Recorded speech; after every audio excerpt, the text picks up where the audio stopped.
ஊர்காவற்துறை அல்லைப்பட்டி சந்தையில் போலீசார் மேற்கொண்ட துப்பாக்கிச் சூட்டில் இளைஞர் ஒருவர் உயிரிழந்த சம்பவம் தொடர்பான வழக்கு ஊர்காவற்துறை நீதவான் அனீஃபா ரஜீப் முன்னிலையில் விசாரணைக்கு நேற்று எடுத்துக் கொள்ளப்பட்டது.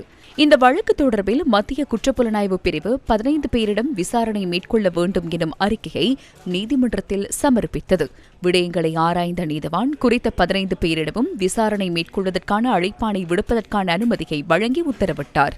விசாரணையின் போது மனுதாரர் சார்பில் ஆஜரான சட்டத்தரணி விசாரணையை விரைவில் முன்னெடுக்க வேண்டும் எனும் கோரிக்கையை முன்வைத்தார்.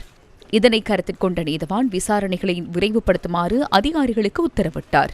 இந்த நிலையில் விசாரணை மேற்கொள்வதற்காக மத்திய குற்றப்புலனாய்வு பிரிவு தாக்கல் செய்த அறிக்கையின் பிரகாரம் 1ஆம், 2ஆம், 14ஆம் மற்றும் 15ஆம் நபர்களிடம் ஆரம்ப விசாரணைகளை மேற்கொள்வதற்காக அவர்களை அடுத்த மாதம் 4ஆம் தேதி மன்றில் ஆஜர்படுத்துமாறு நீதவான் உத்தரவிட்டார்.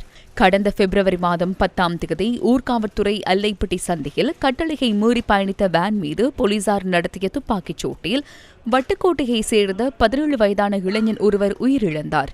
அத்துடன் குறித்த வேனில் பயணித்த மேலும் 2 ஊர்காவல்துறை போலீசார் கைது செய்திருந்தமை குறிப்பிடத்தக்கது.